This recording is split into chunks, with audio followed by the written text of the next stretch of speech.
Queridos amigos, muy buenos días y bienvenidos a este programa En Sintonía con Dios, un programa de la emisora Ocamonte Estéreo y de la parroquia San Vicente Ferrer. Continuamos en la lectura del libro Recuperar el Proyecto de Jesús del Padre José Antonio Pagola. Empezamos un título del capítulo 8 que se llama La experiencia renovadora del Espíritu. La experiencia del resucitado. La tradición neotestamentaria es unánime. El resucitado genera una experiencia nueva y poderosa que es calificada como irrupción del Espíritu, donde se hace presente el resucitado, se hace presente la fuerza del Espíritu, es decir, esa actuación sorprendente y poderosa de Dios que la tradición bíblica llama el Espíritu de Dios, Ruach Yahvé. Así habla Pedro de ella, exaltado por la derecha de Dios, ha recibido del Padre el Espíritu Santo prometido y ha derramado lo que vosotros veis y oís. El cuarto evangelio lo presenta gráficamente en esa escena en que el resucitado sopla sobre sus discípulos diciendo: recibid el Espíritu Santo.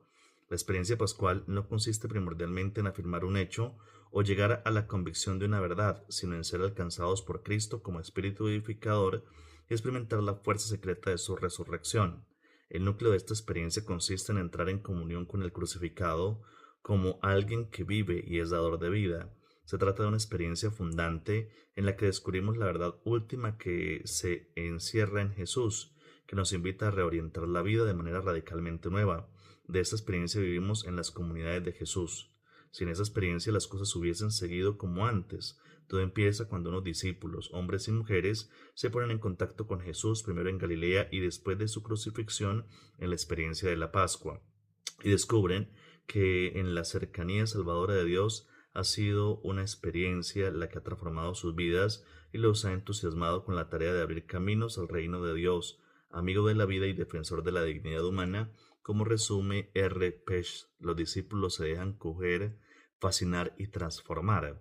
En esa experiencia es esta experiencia la que vincula a la comunidad de discípulos con Jesús como su único Señor y los mantiene abiertos a su palabra y a su acción vivificadora. En realidad, solo hay iglesia donde el Espíritu del resucitado suscita esta nueva obediencia a la soberanía de Cristo. Cuando se debilita esta comunión con el resucitado, las comunidades cristianas corren el riesgo de centrarse en sí mismas, buscar sus propios intereses y sustituir, en definitiva, el cimiento ya puesto, que es Cristo, por otras realidades. Es posible entonces caer en lo que Lorenz llama la cautividad eclesiológica del espíritu. B. El riesgo de la mediocridad. El pecado que más puede desvirtuar al ser y el quehacer de la Iglesia es apagar el espíritu del resucitado. Pretender sustituir con la institución, la autoridad, el magisterio, la teología o la organización lo que solo puede nacer de la fuerza del espíritu, lo decía Karl Rahner hace mucho tiempo. La Iglesia ha de ser una iglesia espiritual, si quiere permanecer fiel a su propia esencia. Sin la obediencia al Espíritu, la iglesia cae en la obediencia a falsos señores impuestos desde fuera o desde dentro.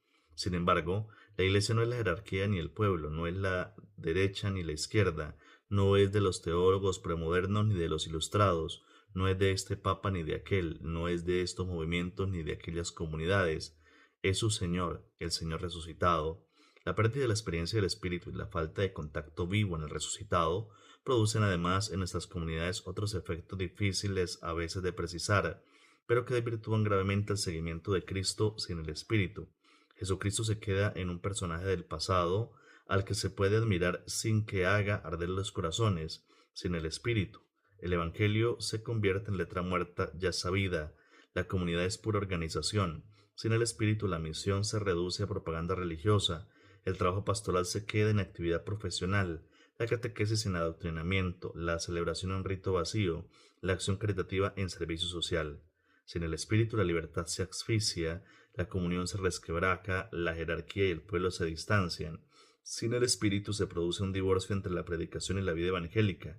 Sin el espíritu la esperanza es sustituida por el temor, la audacia, por la cobardía y la vida de la comunidad se apaga en la mediocridad. ¿No percibimos en nuestras parroquias y comunidades esta mediocridad fruto de la experiencia deficiente del espíritu? Por otra parte, el trabajo pastoral de la comunidad está de ordinario demasiado marcado por la organización y la actividad, con un claro déficit de experiencia interior.